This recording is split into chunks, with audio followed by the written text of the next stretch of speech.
नमस्कार, मेरा नाम आलोक है। आप लाइव देख रहे हैं। राज्यसभा की 5 सीटों के लिए बिहार में चुनाव होना है और नोटिफिकेशंस 24 मई से जारी कर दिए जाएंगे।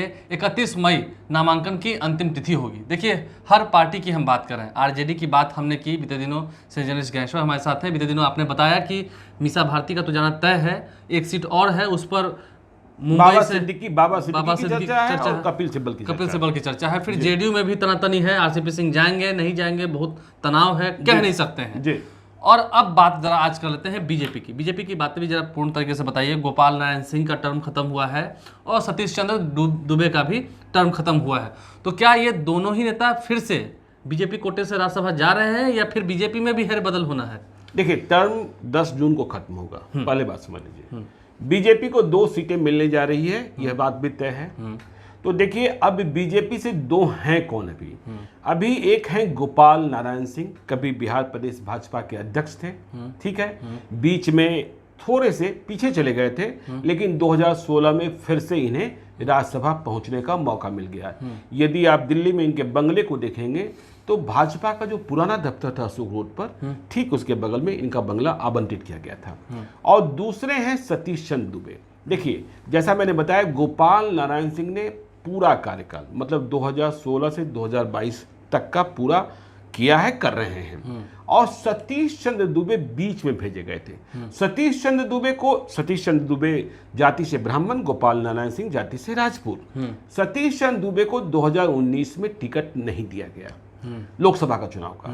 वे 2014 से 2019 तक सांसद थे और जब टिकट नहीं दिया गया और ये बातें बिहार में उठने लगी कि बिहार में ब्राह्मणों में, बिहार में भूमिहारों में नाराजगी है, तो आपको मालूम है कि एक क्राइसिस मैनेजमेंट हुआ था जिसमें सीपी ठाकुर, सच्चिदानंद राय, सतीश चंद्र दुबे जैसे नेता भुवनेश्वर ले जाए गए थे चार्टर्ड प्लेन से, अमित शाह से मुलाकात कराई गई थी। इसके बाद जो पहली सीट जहां मध्यावधि चुनाव हुआ, मतलब उपचुनाव हुआ, मध्यावधि नहीं कहते हैं, उपचुनाव हुआ राज्यसभा के लिए, उसमें सतीश चंद्र दुबे को भेजा गया। तो सतीश चंद्र दुबे का कार्यकाल 6 वर्षों का नहीं रहा, कम का रहा है।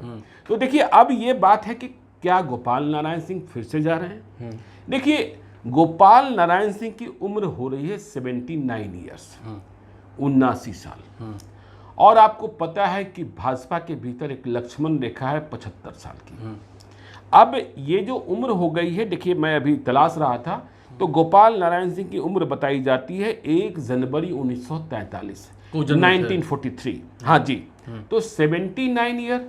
अब ऐसी स्थिति में क्या गोपाल नारायण सिंह इतने किस्मत वाले हैं कि जो लक्ष्मण रेखा, उम्र रेखा बीजेपी ने बना रखी है, उसे तोड़ते हुए वे फिर से राज्यसभा चले जाएंगे? वो भी तब जब 2 साल और बाकी हैं लोकसभा चुनाव को। क्या बीजेपी ऐसा एग्जांपल सेट करेगी? नहीं, देखिए मैं इस पर आ रहा हूं, लेकिन गोपाल नारायण सिंह के प्रभुत्व को और प्रभाव को भी जानिए। वे बड़े करीब हैं केंद्रीय नेतृत्व के। अभी आपने देखा होगा कि जब वीर कुंवर सिंह की जयंती के मौके पर एक रिकॉर्ड बनाया गया, 75,000 से अधिक लोगों ने तिरंगा झंडा लहराया, में विजयोत्सव मनाया गया। इसके बाद अमित शाह, इनके द्वारा जो एक विश्वविद्यालय का संचालन किया जाता है जिसका नाम भी गोपाल नारायण सिंह यूनिवर्सिटी है, वहां दीक्षांत समारोह में भी गए थे। तो गोपाल नारायण सिंह क्या 79 साल की उम्र में फिर से राज्यसभा में जा रहे हैं, यह देखने की बात होगी। बीजेपी के कई नेताओं को संशय है कि नेतृत्व शायद यह फैसला न करे और जो बिहार की स्थिति और परिस्थिति है उसमें कुछ परिवर्तन भी दिख सकता है, जाति का परिवर्तन दिख सकता है। देखिए, अब सतीश चंद्र दुबे नहीं, सतीश चंद्र दुबे की बात, अभी हम गोपाल नारायण सिंह की बात ही कर लें। देखिए, जब आपको याद होगा सीपी ठाकुर का कार्यकाल पूरा हुआ था तो बात ये चल रही थी कि किसी भूमिहार को ही भेजा जाएगा, लेकिन अंतिम में जिस नाम पर सर्वसहमति बनी, सीपी ठाकुर के बेटे विवेक ठाकुर को राज्यसभा भेज दिया गया। और कहा यह जाता है कि इस नाम पर सीधे तौर पर प्रधानमंत्री नरेंद्र मोदी ने मुहर लगाई थी, क्योंकि सीपी ठाकुर की स्वीकार्यता को सभी जानते हैं। विवेक ठाकुर आज की तारीख में बहुत करीब हैं बीजेपी की सेंट्रल लीडरशिप के। तो क्या गोपाल नारायण सिंह के परिवार में ऐसा मौका मिलेगा? ये भी देखना होगा। उनके पुत्र गोविंद नारायण सिंह बहुत एक्टिव रहते हैं, तो ऐसा मौका क्या वही सीपी ठाकुर बन पाएंगे कि जिनके बेटे सीधे राज्यसभा में पहुंच जाए? देखिए, मैं विवेक ठाकुर की बात कर रहा था, सीपी ठाकुर के बेटे के बारे में। वे कुछ दिनों तक बिहार विधान परिषद में भी पहुंचे थे। तो ये स्थितियां और परिस्थितियां। अब देखिए बिहार में राजपूत जाति की राजनीति केंद्र में, राज्यसभा में, लोकसभा में क्या है।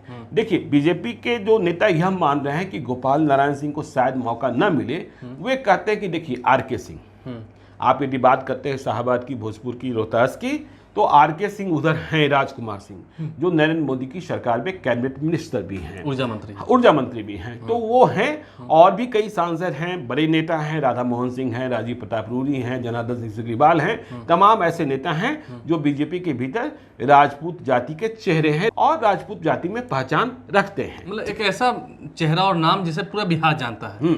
तो देखिए अब बात आप कर रहे हैं सतीश चंद्र दुबे की। तो सतीश चंद्र दुबे के बारे में जो बात कही जा रही कि पूरा कार्यकाल नहीं मिला है, इसलिए शायद मौका मिल जाए। और आपको यह भी पता है कि इन दिनों बिहार में भूमिहार और ब्राह्मण राजनीति को लेकर बहुत ही चर्चाएं हैं, माहौल गरमाया हुआ है कि ये नाराज चल रहे हैं। बोछा का चुनाव, जो उपचुनाव का परिणाम आपने देखा कि वहां मल्लाह भी नाराज हो गए और वहां भूमिहार भी नाराज हो गए। सुशील मोदी ने ट्वीट करके और तड़का लगा दिया। फिर आपने देखा वो नीतीश मिश्रा वाला प्रकरण भी गरमाया हुआ है। नित्यानंद राय की नोकझोंक हुई। हाँ, मतलब नोकझोंक क्या कहें, नित्यानंद राय ने किस लहजे में कहा और नीतीश मिश्रा ने किस लहजे में समझा, यह उन दोनों की बात है। लेकिन उसको लेकर देखिए बाजार में तो चर्चाएं हो गई। तो इन चर्चाओं के कारण जो बिहार में भूमिहार और ब्राह्मण की राजनीति की बात हो रही है, वैसे भी जो एनडीए का दूसरा घटक दल है जेडीयू, वहां एक उपचुनाव हो रहा है किंग महेंद्र के निधन के बाद। और खबर ये आ रही है कि उस सीट पर भी किसी भूमिहार को नहीं भेजा जा रहा है। ठीक है, किसी अति पिछड़े के भेजने की बात है नहीं, अति पिछड़े के अभी हम बात नहीं करेंगे। अनिल हेगड़े का नाम चल रहा है, अफाक अहमद खान का नाम चल रहा है। तो अब बीजेपी के भीतर जो आपने सुशील मोदी के ट्वीट की बात करी कि सुशील मोदी के ट्वीट में इस बात की चर्चा हुई थी कि बीजेपी को इस बात को देखना होगा कि बोछा के उपचुनाव का जो परिणाम है वह यह दर्शित करता है कि सवर्ण की एक जाति, इसका एक वर्ग और अति पिछड़ी जातियां हमसे क्यों बिदक रही।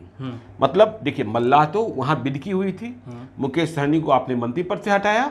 तो देखिए अब क्या है, मुकेश सहनी के मंत्री पद के, मुकेश सहनी को हटाए जाने के बाद से अभी उसकी भरपाई नहीं हुई है। ठीक है ना, आगे आने वाले चुनाव में मुकेश सहनी को बीजेपी अपना उम्मीदवार नहीं बनाएगी बिहार विधान परिषद के चुनाव में, यह भी तय है। देखिए वहां दूसरे अर्जुन सहनी हैं। तो बीच में यह भी चर्चा चलती रही कि अजय निषाद बिहार प्रदेश भाजपा के अध्यक्ष बनाए जा रहे हैं, लेकिन बोछा के उपचुनाव के परिणाम ने उनकी संभावनाओं पर ग्रहण लगा दिया। तो ऐसे में यह देखना होगा कि जो गोपाल नारायण सिंह की सीट है, यदि गोपाल नारायण सिंह नहीं जा रहे हैं या फिर कोई राजपूत जाति का नेता नहीं जा रहा है, तो ऐसी सूरत में क्या किसी अति पिछड़ी जाति के नेता को या फिर किसी मल्लाह को आगे लाकर ये बीजेपी एक ट्रम्प कार्ड, हाँ, एक ट्रम्प कार्ड खेल सकती है। तो गोपाल नारायण सिंह को लेकर शक शुबा बीजेपी के भीतर ही बड़ा वर्ग कर रहा है। देखिए गोपाल नारायण सिंह क्या फिर से जाएंगे, उनके परिवार से किसी को मौका मिल सकेगा, क्या वो इतने नसीब वाले हैं, खुशकिस्मत हैं? और सतीश चंद्र दुबे क्या फिर से एक पूरे कार्यकाल वाले राज्यसभा की सीट पर विराजित होंगे, या कोई दूसरा ब्राह्मण नेता हो जाएगा, या कोई दूसरा ब्राह्मण नेता हो जाएगा? जब जाति की बात है तो भाई बहुत सारे चेहरे हैं बीजेपी के अंदर, वहाँ भी कमी नहीं है। बहरहाल आप लाइव से साथ बने हैं।